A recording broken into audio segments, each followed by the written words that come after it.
ಹೇಳಿ ಕೇಳಿ ನಮ್ಮ ಪಪ್ಪುಗೆ ಯಾವಾಗಲೂ ಸುಮ್ಮನೆ ಇರೋಕ್ಕೆ ಆಗಲ್ಲ. ರೋಡಲ್ಲಿ ಹೋಗೋವಂಥ ಇರುವೆನ ತೊಗೊಂಡು ಪ್ಯಾಂಟಲ್ಲಿ ಬಿಟ್ಕೊಳ್ತಾ ಇರ್ತಾರೆ. ತನ್ನ ಮುಖೇನ ಆ ಇರುವೆ ಕಡ್ದಂಗೆಲ್ಲ ಇವ್ರು ಕೆರೆಸ್ಕೊಂಡು ಜನಗಳ ಹತ್ರ ಉಗಿದು ಉಪ್ಪಾಕ್ಸ್ಕೊಳ್ಳೋ ಅಂಥದ್ದನ್ನು ರೂಢಿ ಮಾಡ್ಕೊಂಬಿಟ್ಟಿದ್ದಾರೆ. ಪಪ್ಪು ಸುಮ್ಮನೆ ಕೂತ್ಕೊಳೋದೇ ಇಲ್ಲ, ಎಲ್ಲ ವಿಷಯದಲ್ಲೂ ಒಂದು ರಾಜಕಾರಣ ಮಾಡಬೇಕು, ಅದ್ರ ಮುಖಾಂತರ ಮೋದಿಯವ್ರ ಕಾಲೆಳಿಬೇಕು ಅಂತಲೇ ಪ್ರಯತ್ನ ಮಾಡ್ತಾ ಇರ್ತಾನೆ ಈತ. ಜೈಶಂಕರ್ ಅವ್ರನ್ನ ಗದ್ದಾರ್ ಅಂತ ಕರೆದಿರೋದು. ಗದ್ದಾರ್ ಅಂದರೆ ದ್ರೋಹಿ ಅಂತ. ಇವ್ರು ಯಾವ ವಿಷಯಕ್ಕೋಸ್ಕರ ಜೈಶಂಕರ್ ಅವ್ರನ್ನ ದ್ರೋಹಿ ಅಂತ ಕರಿತಾ ಇದ್ದಾರೆ ಅನ್ನೋದನ್ನು ಕಾಂಗ್ರೆಸ್ ಪಾರ್ಟಿನೇ ಸ್ಪಷ್ಟಪಡಿಸ್ಬೇಕು. ಯಾಕೆ ಅಂತ ಹೇಳಿದ್ರೆ, ಈ ಕಾಂಗ್ರೆಸ್ ಪಾರ್ಟಿಯ ಒಂದು ಓಲೈಕೆ ವೈರಸ್ ಯಾವ ಮಟ್ಟಕ್ಕಿದೆ ಅಂತ ಹೇಳಿದ್ರೆ, ಇವರು ಮೊಸರಲ್ಲೂ ಕೂಡ ಕಲ್ಲನ್ನು ಹುಡುಕ್ತಾ ಇರ್ತಾರೆ ಯಾವಾಗ್ಲೂ. ಪಾಕಿಸ್ತಾನದ ಮೇಲೆ ಆಪರೇಷನನ್ನು ಶುರು ಮಾಡಿದ್ಮೇಲೆ ಯಾವ ಉಗ್ರ ನೆಲೆಗಳನ್ನು ಹೊಡೆದಾಗ್ತಾ ಇದ್ವಲ್ಲ, ಆ ಸಂದರ್ಭದಲ್ಲಿ ಹೇಳಿದ್ದೀವಿ, ಇದು ಕೇವಲ ಉಗ್ರರ ಮೇಲೆ ನಡೀತಾ ಇರೋ ಕಾರ್ಯಾಚರಣೆ, ಪಾಕಿಸ್ತಾನದ ಒಂದು ಸೇನೆಯ ಮೇಲೆ ಮಾಡ್ತಾ ಇರೋ ಕಾರ್ಯಾಚರಣೆ ಅಲ್ಲ. ಹಂಗಾಗಿ ನೀವು ಇದನ್ನು ತುಂಬ ಸೀರಿಯಸ್ ಆಗಿ ತೊಗೊಳ್ಬಾರ್ದು, ಗಂಭೀರವಾಗಿ ತೊಗೊಳ್ಬಾರ್ದು ಅನ್ನುವಂಥ ಸೂಚನೆಯನ್ನು ಕೊಟ್ಟಿದ್ವಿ. ಆದರೆ ಅವರು ಅದನ್ನು ಗಂಭೀರವಾಗಿ ತೊಗೊಂಡ್ರು, ಉಗ್ರರ ಮೇಲೆ ಮಾಡಿದ ದಾಳಿಯನ್ನು ಗಂಭೀರವಾಗಿ ತೊಗೊಂಡ್ರು. ಹಾಗಾಗಿ ನಾವಿಲ್ಲಿ ಸಾವು ನೋವುಗಳ ಲೆಕ್ಕವನ್ನು ಹುಡುಕಲ್ಲ ಅಂತ ಅವ್ರು ಅವತ್ತು ಹೇಳಿದರು. ಭಾರತೀಯ ಸೇನೆ ತನ್ನ ಪತ್ರಿಕಾಗೋಷ್ಠಿಯಲ್ಲಿ ಏನನ್ನು ಸ್ಪಷ್ಟಪಡಿಸಿದೆ ಅಂತ ಹೇಳಿದ್ರೆ, hour job is hit target, not count body bags. ಅಂದರೆ ಇದರ ಅರ್ಥ ಏನು ಅಂತ ಹೇಳಿದ್ರೆ, ನಮ್ಮ ಕರ್ತವ್ಯ ಇರತಕ್ಕಂಥದ್ದು ಕೇವಲ ನಿರ್ದಿಷ್ಟವಾದಂತಹ ಗುರಿಯನ್ನು ಇಟ್ಕೊಂಡು ಎಲ್ಲೆಲ್ಲಿ ಭಯೋತ್ಪಾದಕರ ಒಂದು ಅಡುಗುದಾಣಗಳಿದೆ ಅದನ್ನು ಮಾತ್ರ ಹೊಡಿತಕ್ಕಂಥದ್ದು. ಅದನ್ನು ಹೊರತುಪಡಿಸಿ ನಾವು ಅಲ್ಲಿ ಎಷ್ಟು ಜನ ಸತ್ತಿದ್ದಾರೆ, ಅಲ್ಲಿನ ಶವಪೆಟ್ಟಿಗೆಗಳನ್ನ ಕೌಂಟ್ ಮಾಡೋದು ನಮ್ಮ ಕೆಲಸ ಅಲ್ಲ ಅನ್ನುವಂಥ ಸ್ಪಷ್ಟತೆಯನ್ನು ಕೊಟ್ಟಿರೋದು. ಹಾಗಾಗಿ ರಾಹುಲ್ ಗಾಂಧಿ ಹೇಳಿ ಕೇಳಿ ನೀವು ಇವತ್ತು ಪಪ್ಪು ಅಂತ ಅನ್ನಿಸ್ಕೊಳ್ತಾ ಇರೋದು ಜನರ ಹತ್ರ. ನಿಮ್ಗೊಂದು ಚೂರು ಗಂಭೀರತೆ ಇಲ್ಲ, ನಿಮ್ಮ ಸ್ಥಾನದ ಒಂದು ಇದು ಎಷ್ಟಿದೆ ಅನ್ನೋದು ನಿಮಗೆ ಗೊತ್ತಿಲ್ಲ. ಈ ಪವನ್ ಖೇಡಾ ಅಂತ ಹೇಳುವ ವ್ಯಕ್ತಿ ಇವತ್ತು ಜೈಶಂಕರ್ ಅವರು ಮೌನವನ್ನು ಮುರಿದು ಮಾತಾಡಬೇಕು, ಹಂಗಾಗಿ ಇದನ್ನು ನಮ್ಮ ಭಾಷೆಯಲ್ಲಿ ನಾವು ಗದ್ದಾರ್ ಅಂದರೆ ದ್ರೋಹಿ ಅಂತ ಹೇಳ್ತೀವಿ ಅಂತ ಹೇಳ್ತಾ ಇದ್ದಾರೆ. ಅಂದರೆ ನಾನಿವಾಗ ನಿಜವಾದ ಪ್ರಶ್ನೆಯನ್ನು ರಾಹುಲ್ ಗಾಂಧಿಯವರ ಮುಂದೆ ಇಡ್ತೀನಿ ನೋಡಿ. ಇವಾಗ ಹೇಳಿ ಕೇಳಿ ಜೈಶಂಕರ್ ಅವರು ಸೂಚನೆ ಕೊಟ್ಟರು, DGM ಅವರು ಸೂಚನೆಯನ್ನು ಕೊಟ್ಟರು ಅಂತಲೇ ಇಟ್ಕೊಳ್ಳೋಣ. ನೀವು ಇವಾಗ ಏನು ಮಾಡ್ತಾಯಿದ್ರಿ? ನೀವೇ ಒಬ್ಬರು ವಿದೇಶಾಂಗ ಸಚಿವರಾಗಿದ್ದರೆ ಅಥವಾ ನೀವೇ DGM ಆಗಿದ್ದಿದ್ರೆ ನೀವೇನು ಮಾಡ್ತಾಯಿದ್ರಿ? ಏಕಾಏಕಿ ಹೋಗಿ ಪಾಕಿಸ್ತಾನದ ಮೇಲೆ ದಾಳಿ ಮಾಡಿಬಿಡ್ತಾಯಿದ್ರಾ? ಹೇಳ್ರಿ, ದಾಳಿ ಮಾಡಿಬಿಡ್ತಾಯಿದ್ರೇನ್ರಿ ರಾಹುಲ್ ಗಾಂಧಿ ಅವರೇ? ಕಾಂಗ್ರೆಸ್ಸಿಗ್ರೆ ಉತ್ತರ ಕೊಡ್ರಿ. ಏಕಾಏಕಿ ದಾಳಿ ಮಾಡಿದ್ರೆ ಆ ಶತ್ರು ದೇಶ ಏನಂತ ತಿಳ್ಕೊಳುತ್ತೆ? ವೈರಿ ರಾಷ್ಟ್ರ, ಇವ್ರು ನಮ್ಮ ಮೇಲೆ ಯುದ್ಧ ಮಾಡ್ತಾ ಇದ್ದಾರೆ ಅಂತ ತಿಳ್ಕೊಳ್ಳೋದಿಲ್ವೇನ್ರಿ? ಅದನ್ನು ಬಿಟ್ಟು ಇವ್ರು ಹೇಳಿರೋದೇನು, ನಾವು ಭಯೋತ್ಪಾದಕರ ಮೇಲೆ ಮಾತ್ರ ದಾಳಿ ಮಾಡ್ತೀವಿ ಅಂತ. ಯಾವ ಏರಿಯಾದಲ್ಲಿ, ಯಾವ ಊರಲ್ಲಿ, ಎಷ್ಟನೇ ನಂಬರ್ ಮನೆ ಮೇಲೆ ಹೊಡಿತೀವಿ ಅಂತ ಏನಾದರೂ ಹೇಳಿದ್ರೇನ್ರಿ? ಅದನ್ನು ಗಂಭೀರವಾಗಿ ತಗೊಳ್ಳಬೇಡಿ ನೀವು. ನಾವು ಮಾಡ್ತಾ ಇರೋದು ಭಯೋತ್ಪಾದನೆಯ ವಿರುದ್ಧ ಮಾತ್ರ ಚಟುವಟಿಕೆ, ಹಂಗಾಗಿ ತಾವು ತಟಸ್ಥವಾಗಿರಿ ಅಂತ ಹೇಳಿದ ಮೇಲೂ ಕೂಡ ಆ ಕಡೆಯಿಂದ ಯಾಕ್ರಿ ದಾಳಿ ಬಂತು? ಮತ್ತು ಮರುದಾಳಿ ಯಾಕೆ ಮಾಡಬೇಕಾಗಿತ್ತು ಪಾಕಿಸ್ತಾನ? ಹೇಳ್ರಿ, ಉತ್ತರ ಹೇಳ್ರಿ. ಅಂದರೆ ನಿಮ್ಮ ಉದ್ದೇಶದಲ್ಲಿ ಯುದ್ಧ ಆಗಬೇಕಾಗಿತ್ತು ಅಂತ ನೀವೇ ಸ್ಪಷ್ಟಪಡಿಸಿದಿರಲ್ಲ. ದೇಶದ ಭದ್ರತೆ ವಿಷಯದಲ್ಲಿ ಏನೇ ಒಂದು ನಡೆಯನ್ನು ಕೈಗೊಂಡ್ರು ನಾವೆಲ್ಲರೂ ಬೆನ್ನೆಲುಬಿಗೆ ನಿಲ್ತೀವಿ ಅಂತ. ಇವಾಗ ಯಾಕೆ ನಿಮ್ಮದು ಕಿತಾಪತಿ ಮಾಡಿ ಜನರಲ್ಲಿ ಗೊಂದಲ ಉಂಟು ಮಾಡಿ ಇವತ್ತು ನಡೆದಿರತಕ್ಕಂಥ ಆಪರೇಷನ್ ಸಿಂಧೂರದ ಬಗ್ಗೆ ಕಪ್ಪು ಮಚ್ಚೆ ಇಡಬೇಕು, ಸೇನೆಯ ಒಂದು ಮರ್ಯಾದೆಯನ್ನು ಕಳಿಬೇಕಂತ ನೀವೆಲ್ಲ ಟೊಂಕ ಕಟ್ಟು ನಿಂತಿದ್ದೀರೇನ್ರಿ ರಾಹುಲ್ ಗಾಂಧಿ ಅವರೇ? ನಿಮಗೆಲ್ಲ ಇನ್ನೆಷ್ಟ್ರಿ ಹೇಳಬೇಕು? ನಿಮ್ಮದೇ ನೂರಾರು ವಿಚಾರಗಳು ಬಿದ್ದಿದೆ. ನಿಮ್ಮ ನಾಗರಿಕ ಪೌರತ್ವದ ಬಗ್ಗೆ ಇವತ್ತು ಗೊಂದಲ ಇರತಕ್ಕಂಥದ್ದು, 2 ಕಡೆ ಕೇಸ್ ಇರತಕ್ಕಂಥದ್ದು, ಅದನ್ನು ಸ್ಪಷ್ಟಪಡಿಸಿ ನೀವು. ಆಮೇಲೆ ಎಷ್ಟು ಫ್ಲೈಟ್ಗಳು, ಯುದ್ಧ ನೌಕೆಗಳು ಬಿದ್ದೋಗಿದೆ ನಮ್ಮದು ಅನ್ನೋದನ್ನು ಸ್ಪಷ್ಟಪಡಿಸ್ತಾರೆ. ಹೇಳಿ ಕೇಳಿ ಇನ್ನೂ ಆಪರೇಷನ್ ಸಿಂಧೂರ ಮುಗಿದಿಲ್ಲ ಕಣ್ರಿ. ಅಮೇರಿಕದ ಪತ್ರಿಕೆಗಳೇ ಸ್ಪಷ್ಟಪಡಿಸಿದ್ದಾವೆ. ಆಪರೇಷನ್ ಸಿಂಧೂರದ ಮುಖಾಂತರ ಎಕ್ಸಾಕ್ಟ್ ಟಾರ್ಗೆಟ್ಗಳನ್ನು ಹೊಡೆದಿರೋವಂತಹ ಉಪಗ್ರಹ ಚಿತ್ರಗಳು ಇವತ್ತು ಲಭ್ಯ ಇರತಕ್ಕಂಥದ್ದು. ಹಾಗಾಗಿ ಪಾಕಿಸ್ತಾನ ಇಲ್ಲಿ ಗಂಭೀರವಾದಂತಹ ಒಂದು ಡ್ಯಾಮೇಜನ್ನು ಅನುಭವಿಸಿದೆ. ಯಾವುದರಲ್ಲಿ? ಸಾಮಾನ್ಯ ನಾಗರಿಕರಲ್ಲ, ಉಗ್ರ ನೆಲೆಗಳ ಮೇಲೆ ಅಂತ ಸ್ಪಷ್ಟತೆಯನ್ನು ಪಡಿಸಿದ್ದಾರೆ. ಇಷ್ಟಾದ ಮೇಲೂ ನೀವು ಇವತ್ತು ಪಪ್ಪು ಥರ ಮಾತಾಡಿ ನಿಮ್ಮ ಮರ್ಯಾದೆಗೆ ಎಲ್ಲೂ ಕುಂದು ತಂದ್ಕೊಬೇಡಿ.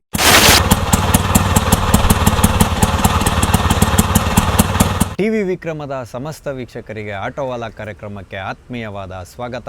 ನಾನು ನಿಮ್ಮ ಜಯಂತ್ ಪಾಂಡೆ. ಸ್ನೇಹಿತರೆ, ಆಟೋವಾಲಾ ಕಾರ್ಯಕ್ರಮಕ್ಕೆ ನಾವಿಂದು ಆಯ್ದುಕೊಂಡಂತಹ ವಿಷಯ ಮತ್ತೆ ಶುರುವಾಗೋಯಿತು, ಪಪ್ಪುವಿನ ಪೇಚಾಟ. ಹೇಳಿ ಕೇಳಿ ನಮ್ಮ ಪಪ್ಪುಗೆ ಯಾವಾಗಲೂ ಸುಮ್ಮನೆ ಇರೋಕ್ಕೆ ಆಗಲ್ಲ. ರೋಡಲ್ಲಿ ಹೋಗೋವಂಥ ಇರುವೆನ ತೊಗೊಂಡು ಪ್ಯಾಂಟಲ್ಲಿ ಬಿಟ್ಕೊಳ್ತಾ ಇರ್ತಾರೆ. ತನ್ನ ಮುಖೇನ ಆ ಇರುವೆ ಕಡ್ದಂಗೆಲ್ಲ ಇವ್ರು ಕೆರೆಸ್ಕೊಂಡು ಜನಗಳ ಹತ್ರ ಉಗಿದು ಉಪ್ಪಾಕ್ಸ್ಕೊಳ್ಳೋ ಅಂಥದ್ದನ್ನು ರೂಢಿ ಮಾಡ್ಕೊಂಬಿಟ್ಟಿದ್ದಾರೆ. ಪಪ್ಪು ಸುಮ್ಮನೆ ಕೂತ್ಕೊಳೋದೇ ಇಲ್ಲ, ಎಲ್ಲ ವಿಷಯದಲ್ಲೂ ಒಂದು ರಾಜಕಾರಣ ಮಾಡಬೇಕು, ಅದ್ರ ಮುಖಾಂತರ ಮೋದಿಯವ್ರ ಕಾಲೆಳಿಬೇಕು ಅಂತಲೇ ಪ್ರಯತ್ನ ಮಾಡ್ತಾ ಇರ್ತಾನೆ ಈತ. ಇವ್ರು ಏನಂದರೆ, ಮೊನ್ನೆಯಿಂದ ಒಂದು ಪ್ರಶ್ನೆಯನ್ನು ಎತ್ತಿದ್ರು. ಏನಂತ ಹೇಳಿದ್ರೆ, ಭಾರತದ ಎಷ್ಟು ಯುದ್ಧ ನೌಕೆಗಳು ನಷ್ಟ ಆಗಿದೆ, ಉತ್ತರ ಹೇಳಬೇಕು, ಸರ್ವಪಕ್ಷದ ಒಂದು ಇದನ್ನು ಸಭೆ ಮಾಡಬೇಕು, ಅದರಲ್ಲಿ ಹೇಳಬೇಕು, ಮತ್ತು ವಿಶೇಷ ಸಂಸತ್ ಅಧಿವೇಶನ ಕರಿಬೇಕು, ಆಪರೇಷನ್ ಸಿಂಧೂರದ ಬಗ್ಗೆ ಅಲ್ಲಿ ಚರ್ಚೆ ಮಾಡಬೇಕು ಅಂತೆಲ್ಲ ವಿಷಯಗಳನ್ನ ಎತ್ತಿದ್ರು.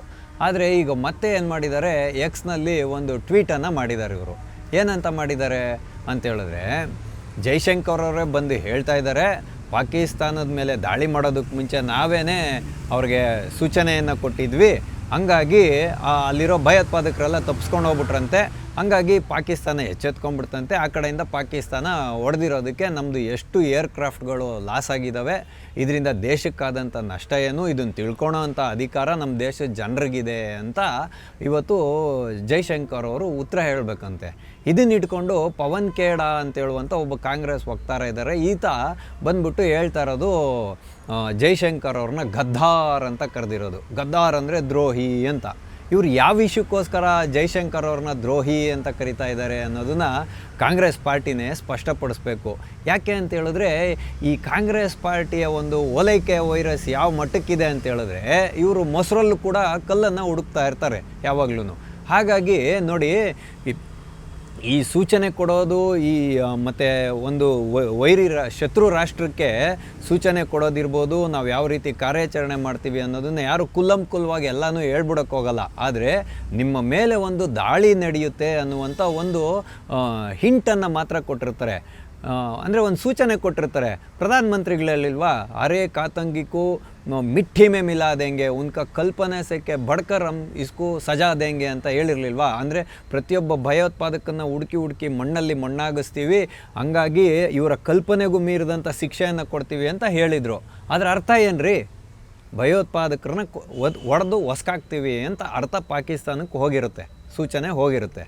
ಅದೇ ರೀತಿಯಾಗಿ ಒಂದು ಆಪ್ರೇಷನನ್ನು ಶುರು ಮಾಡಬೇಕಾದ್ರೆ ಈ ರೀತಿಯಾಗಿ ಸೂಚನೆ ಕೊಟ್ಟಿರ್ತಾರೆ. ಯಾವಾಗ ಈ ಆಪರೇಷನ್ ಸಿಂಧೂರ ಶುರುವಾಗುತ್ತೋ, ರಾಹುಲ್ ಗಾಂಧಿ ಅವರು ಯೋಚನೆ ಮಾಡೋಂತೆ ಏನು ಉಳಿದಿಲ್ಲ ಇಲ್ಲಿ. ಏನಂತ ಹೇಳಿದ್ರೆ ನೋಡಿ, ನಮ್ಮ DGM ಅವರೇ ಸ್ಪಷ್ಟಪಡಿಸಿದ್ದಾರೆ.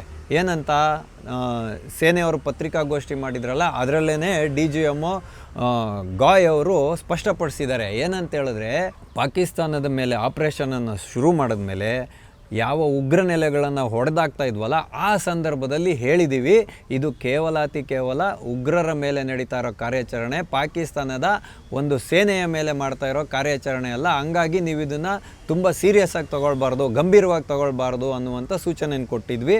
ಆದರೆ ಅವರು ಅದನ್ನು ಗಂಭೀರವಾಗಿ ತೊಗೊಂಡ್ರು, ಉಗ್ರರ ಮೇಲೆ ಮಾಡಿದ ದಾಳಿಯನ್ನು ಗಂಭೀರವಾಗಿ ತೊಗೊಂಡ್ರು. ಹಾಗಾಗಿ ನಾವಿಲ್ಲಿ ಸಾವು ನೋವುಗಳ ಲೆಕ್ಕವನ್ನು ಹುಡುಕಲ್ಲ ಅಂತ ಅವ್ರು ಅವತ್ತು ಹೇಳಿದರು. ಭಾರತೀಯ ಸೇನೆ ತನ್ನ ಪತ್ರಿಕಾಗೋಷ್ಠಿಯಲ್ಲಿ ಏನನ್ನು ಸ್ಪಷ್ಟಪಡಿಸಿದೆ ಅಂತ ಹೇಳಿದ್ರೆ, hour job is hit target, not count body bags. ಅಂದರೆ ಇದರ ಅರ್ಥ ಏನು ಅಂತ ಹೇಳಿದ್ರೆ, ನಮ್ಮ ಕರ್ತವ್ಯ ಇರತಕ್ಕಂಥದ್ದು ಕೇವಲ ನಿರ್ದಿಷ್ಟವಾದಂತಹ ಗುರಿಯನ್ನು ಇಟ್ಕೊಂಡು ಎಲ್ಲೆಲ್ಲಿ ಭಯೋತ್ಪಾದಕರ ಒಂದು ಅಡುಗುದಾಣಗಳಿದೆ ಅದನ್ನು ಮಾತ್ರ ಹೊಡಿತಕ್ಕಂಥದ್ದು. ಅದನ್ನು ಹೊರತುಪಡಿಸಿ ನಾವು ಅಲ್ಲಿ ಎಷ್ಟು ಜನ ಸತ್ತಿದ್ದಾರೆ, ಅಲ್ಲಿನ ಶವಪೆಟ್ಟಿಗೆಗಳನ್ನ ಕೌಂಟ್ ಮಾಡೋದು ನಮ್ಮ ಕೆಲಸ ಅಲ್ಲ ಅನ್ನುವಂಥ ಸ್ಪಷ್ಟತೆಯನ್ನು ಕೊಟ್ಟಿರೋದು. ಹಾಗಾಗಿ ರಾಹುಲ್ ಗಾಂಧಿ ಹೇಳಿ ಕೇಳಿ ನೀವು ಇವತ್ತು ಪಪ್ಪು ಅಂತ ಅನ್ನಿಸ್ಕೊಳ್ತಾ ಇರೋದು ಜನರ ಹತ್ರ.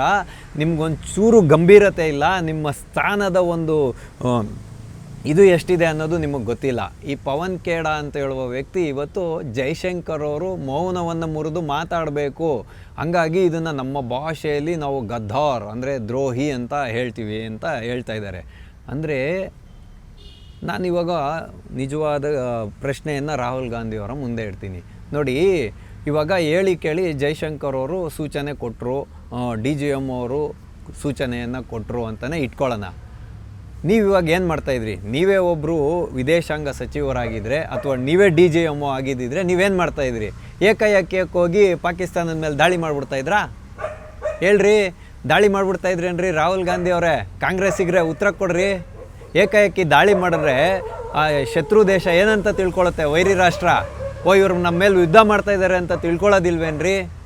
ಅದನ್ನು ಬಿಟ್ಟು ಇವ್ರು ಹೇಳಿರೋದೇನು, ನಾವು ಭಯೋತ್ಪಾದಕರ ಮೇಲೆ ಮಾತ್ರ ದಾಳಿ ಮಾಡ್ತೀವಿ ಅಂತ.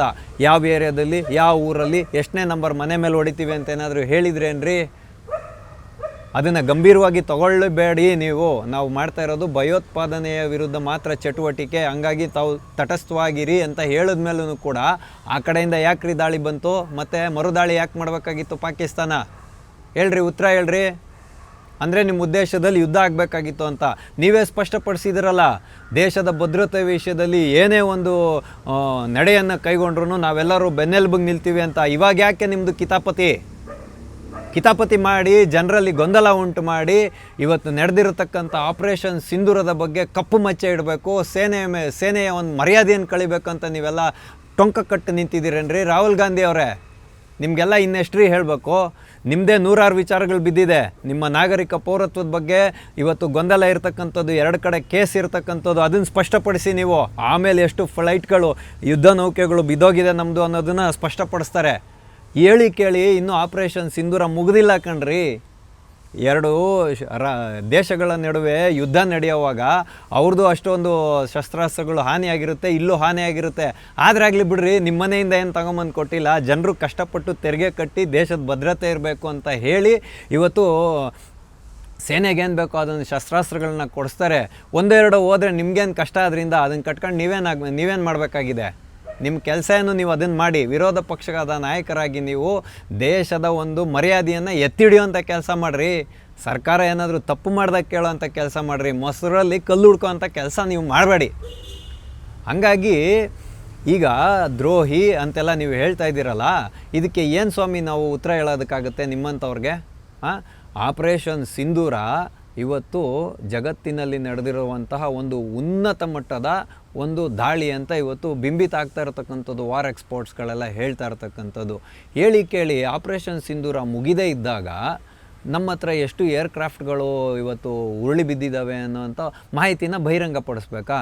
ನಾನು ಹೇಳೋದೇನೆಂದರೆ, ನಾವು ಇವತ್ತು ಭಯೋತ್ಪಾದನೆಯ ವಿರುದ್ಧ ಕಠಿಣವಾದಂಥ ಒಂದು ನಿಲುವನ್ನು ತೊಗೊಂಡಿದ್ದೀವಿ. ಅದಕ್ಕೋಸ್ಕರ ಎಷ್ಟೇ ನಷ್ಟ ಆದರೂ ಪರವಾಗಿಲ್ಲ ರೀ. ನಷ್ಟ ಆದರೆ ನಿಮ್ಮ ಮನೆಯಿಂದ ಏನು ಕೊಡ್ತಾ ಇಲ್ಲ, ಜನರ ತೆರಿಗೆ ದುಡ್ಡಿಂದ ಕೊಡ್ತಾ ಇರತಕ್ಕಂಥದ್ದು. ಏರ್ಕ್ರಾಫ್ಟ್ಗಳು ಬಿದ್ದೋದ್ರೆ ಆಪ್ರೇಷನ್ ಸಂಪೂರ್ಣವಾಗಿ ನಿಂತೋದ ಮೇಲೆ, ಯುದ್ಧ ಸ್ಥಿತಿ ಸಂಪೂರ್ಣವಾಗಿ ತಟಸ್ಥ ಆದಮೇಲೆ ಹೇಳೋದು ಒಂದು ಅರ್ಥ ಇದೆ. ಯಾಕೆ ಅಂತ ಹೇಳಿದ್ರೆ, ನಮ್ಮ ಯಾವ ಒಂದು ಯುದ್ಧ ನೌಕೆಗಳು ಬಿದ್ದೋಗಿದ್ದಾವೆ ಅನ್ನೋವಂಥ ಮಾಹಿತಿಯನ್ನು ಇವಾಗಲೇ ಕೊಟ್ಬಿಟ್ರೆ ಪಾಕಿಸ್ತಾನ ಎಗರಿ ಕುಣಿಯುತ್ತೆ. ಹಂಗಾಗಿ ನೀವು ಇವತ್ತು 2ನೇ ವಜೀರೆ ಆಲಂ ಆಗ್ಬಿಟ್ಟಿರೋದು ಪಾಕಿಸ್ತಾನದಲ್ಲಿ. Breaking news, Rahul Gandhi is became 2nd ವಜೀರೆ ಆಲಾ ಇನ್ ಪಾಕಿಸ್ತಾನ್ ಮೀಡಿಯಾ. ಲೆಕ್ಕ ಹಾಕ್ಕೊಳ್ಳಿ. ನೀವೆಲ್ಲ ನಮ್ಮ ನಾಯಕರು ಅಂತ ಹೆಂಗ್ರಿ ನಂಬೋದು? ಫಸ್ಟು ನೀವು ರಾಹುಲ್ ಗಾಂಧಿಯವರೇ ಹೇಳಿ ಕೇಳಿ, ನೀವು ಹೋಗಿ ಇವತ್ತು ನೀವು ಬ್ರಿಟನ್ ಪ್ರಜೆನ, ಇಟಲಿ ಪ್ರಜೆನ, ಭಾರತದ ಪ್ರಜೆನ ಅನ್ನೋದನ್ನ ಸ್ಪಷ್ಟಪಡಿಸಿ.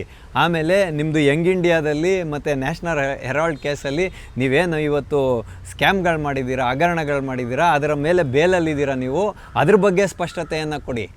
ಇಂಥೆಲ್ಲ ವಿಷಯಗಳು ಬಿಟ್ಬಿಟ್ಟು ಆಮೇಲೆ ಹಲವಾರು ಜನರ ಮೇಲೆ ನೀವು ಇವತ್ತು ಮಾನನಷ್ಟ ಮೊಕದ್ದಮೆಗಳನ್ನ ಹಾಕಿಸ್ಕೊಂಡಿದ್ದೀರಾ.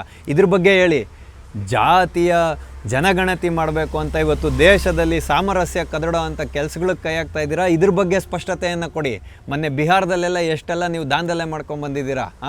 ನಿಮಗೆ ಹೆದರ್ಕೊಂಡು ಕೇಂದ್ರ ಸರ್ಕಾರ ಕೊಟ್ಬಿಡ್ತು ಅಂತೆಲ್ಲ ಹೇಳ್ತಾ ಇದ್ದೀರಿ. ಹಾಗಾಗಿನೇ ನಾನು ಇಷ್ಟು ದಿನ ನಿಮ್ಮನ್ನು ಪಪ್ಪು ಅಂತ ಕರೆಯೋದು ಬಿಟ್ಟಿದೆ. ಆದರೆ ನೀವು ಇವತ್ತು ಯಾವಾಗ ಮತ್ತೆ ಪಪ್ಪುನ ಕೆಲಸನೇ ಮಾಡೋಕ್ಕೆ ಹೊರಟಿದ್ದೀರೋ, ಇವು ಬಿಕೆಮೆ ಪಪ್ಪುನೇ. ಮತ್ತೆ ನೀವು ಯಾವತ್ತೂ ಇದರಿಂದ ಹೊರಗಡೆ ಬರಲ್ಲ. ನಿಮ್ಗೇನು ಬೇಕಾಗಿರೋದು ಅಂತ ಹೇಳಿದ್ರೆ, ಇವತ್ತು ನೀವು ಮಾಡಿರೋವಂಥ ಎಲ್ಲ ಅವಾಂತರಗಳು, ಟರ್ಕಿಯ ಬಗ್ಗೆ, ಬಾಯ್ಕಾಟ್ ಟರ್ಕಿಯ ಬಗ್ಗೆ ನಿಮ್ಮ ಸ್ಪಷ್ಟತೆಯನ್ನು ಕೊಡಿ ಅಂತ ಮಾಧ್ಯಮದವರು ಪ್ರಶ್ನೆ ಮಾಡಿದಾಗ ನಿಮ್ಮ ವಕ್ತಾರರಾದ ಜೈರಾಮ್ ರಮೇಶ್ ಅವರು ಮೈಕನ್ನು ಪಕ್ಕಕ್ಕೆ ಸರಿಸ್ತಾರೆ. ಅಂದರೆ ಟರ್ಕಿಯ ಒಡನೆ ನಿಮ್ಮ ಒಡನಾಟ ಏನು ಕಾಂಗ್ರೆಸ್ ಪಾರ್ಟಿದು ಅಂತ ಇವತ್ತು ಮಾಧ್ಯಮದವರು ಪ್ರಶ್ನೆಯನ್ನು ಎತ್ತಾ ಇರೋದು. ಯಾಕೆ ನೀವು ಟರ್ಕಿಗೆ ಪೂರಕವಾಗಿ ನಿಲ್ಲುವಂಥ ಮಾತುಗಳನ್ನ ಆಡ್ತಾ ಇದ್ದೀರಾ ಅಂತ ಇವತ್ತು ಪ್ರಶ್ನೆಗಳನ್ನು ಕೆದಕಲಾಗ್ತಾ ಇದೆ. ನೀವು ಇದಕ್ಕೆಲ್ಲ ಸ್ಪಷ್ಟತೆಯನ್ನು ಕೊಡಿ. ಈಗ ಯುದ್ಧ ಸನ್ನದ್ಧವಾದಾಗ ಆ ಕಡೆ ಇರುವಂಥ ಯೋಧರು ಸಾವನ್ನಪ್ಪುತ್ತಾರೆ, ಈ ಕಡೆ ಇರುವಂಥ ಯೋಧರು ಹುತಾತ್ಮರಾಗ್ತಾರೆ. ಹಂಗಾಗಿ ಅದೇನು ದೊಡ್ಡ ವಿಷಯ ಅಂತ ಅಲ್ಲದೆ ಇದ್ರೂ ಕೂಡ ಎಷ್ಟು ಶಸ್ತ್ರಾಸ್ತ್ರಗಳು ನಷ್ಟ ಆಗಿದೆ ಅಂತ ಹೇಳ್ತಕ್ಕಂಥದ್ದು ಸ್ಪಷ್ಟತೆಯನ್ನು ಕೊಡಬೇಕಾಗಿರೋದು ಡಿ ಜಿ ಎಮ್ಮೋದವರು ಸ್ಪಷ್ಟತೆಯನ್ನು ಕೊಟ್ಟಿದ್ದಾರಲ್ಲ. ನಮ್ಮೆಲ್ಲ ಪೈಲಟ್ಗಳು ಮರಳಿ ವಾಪಸ್ ಬಂದಿದ್ದಾರೆ. ನೀವು ಸಾಕ್ಷಿ ಕೇಳ್ತಾ ಇದ್ರಲ್ಲ ಆಗಿದ್ದ ಆಪ್ರೇಷನ್ಗೆಲ್ಲ, ಅದಕ್ಕೂ ಸಾಕ್ಷಿಗಳನ್ನು ಕೊಟ್ಟಿದ್ದಾರಲ್ಲ. ನೀವು ಬಿಡಿ ಹೋಗಲಿ, ಪಾಪ ನೀವು ಎಲ್ಲಿ ಕಾಫಿ ಕುಡ್ಕೊಂಡು ಕೂತಿರ್ತೀರೋ ಏನೋ. ಅಮೇರಿಕದ ಪತ್ರಿಕೆಗಳೇ ಸ್ಪಷ್ಟಪಡಿಸಿದ್ದಾವೆ. ಆಪರೇಷನ್ ಸಿಂಧೂರದ ಮುಖಾಂತರ ಎಕ್ಸಾಕ್ಟ್ ಟಾರ್ಗೆಟ್ಗಳನ್ನು ಹೊಡೆದಿರೋವಂತಹ ಉಪಗ್ರಹ ಚಿತ್ರಗಳು ಇವತ್ತು ಲಭ್ಯ ಇರತಕ್ಕಂಥದ್ದು. ಹಾಗಾಗಿ ಪಾಕಿಸ್ತಾನ ಇಲ್ಲಿ ಗಂಭೀರವಾದಂತಹ ಒಂದು ಡ್ಯಾಮೇಜನ್ನು ಅನುಭವಿಸಿದೆ. ಯಾವುದರಲ್ಲಿ? ಸಾಮಾನ್ಯ ನಾಗರಿಕರಲ್ಲ, ಉಗ್ರ ನೆಲೆಗಳ ಮೇಲೆ ಅಂತ ಸ್ಪಷ್ಟತೆಯನ್ನು ಪಡಿಸಿದ್ದಾರೆ. ಇಷ್ಟಾದ ಮೇಲೂ ನೀವು ಇವತ್ತು ಪಪ್ಪು ಥರ ಮಾತಾಡಿ ನಿಮ್ಮ ಮರ್ಯಾದೆಗೆ ಎಲ್ಲೂ ಕುಂದು ತಂದ್ಕೊಬೇಡಿ ಅಂತ ಹೇಳೋವಂಥ ಒಂದು ವಿಷಯನ ನಿಮ್ಮ ಮುಂದೆ ಇಡೋದ್ರ ಮುಖಾಂತರ ಆಟೋವಾಲ ಕಾರ್ಯಕ್ರಮವನ್ನು ನಾವಿಂದು ಮುಗಿಸ್ತಾ ಇದ್ದೇವೆ. ಮುಂದೆ ಇಂತಹದ್ದೇ ಒಂದು ಕುತೂಹಲಕಾರಿಯಾದ ವಿಷಯದೊಂದಿಗೆ ನಾವೆಲ್ಲರೂ ಮತ್ತೆ ಭೇಟಿಯಾಗೋಣ. ಅಲ್ಲಿವರೆಗೂ ಟಿ ವಿ ವಿಕ್ರಮವನ್ನು ಸಬ್ಸ್ಕ್ರೈಬ್ ಮಾಡುವುದರ ಮುಖಾಂತರ, ನಿಮ್ಮ ಸದ್ವಿಚಾರಗಳನ್ನು ಕಾಮೆಂಟ್ ಮಾಡುವುದರ ಮುಖಾಂತರ ಹಾಗೂ ಶೇರ್ ಮಾಡುವುದರ ಮುಖಾಂತರ ನಮ್ಮನ್ನು ಪ್ರೋತ್ಸಾಹಿಸಿ. ಟಿವಿ ವಿಕ್ರಮ, ದೇಶ ನಿಮ್ಮ ಕೈಯಲ್ಲಿ. ಈ ಕಾರ್ಯಕ್ರಮ ನಿಮಗೆ ಇಷ್ಟ ಆಗಿದ್ದಲ್ಲಿ ಲೈಕ್, ಶೇರ್ ಹಾಗೂ ಕಮೆಂಟ್ ಮಾಡಿ. ಟಿವಿ ವಿಕ್ರಮದ ಕಾರ್ಯಕ್ರಮಗಳನ್ನು ನಿರಂತರವಾಗಿ ವೀಕ್ಷಿಸಲು ಸಬ್ಸ್ಕ್ರೈಬ್ ಮಾಡಿ, ಬೆಲ್ ಐಕನ್ ಒತ್ತಿ.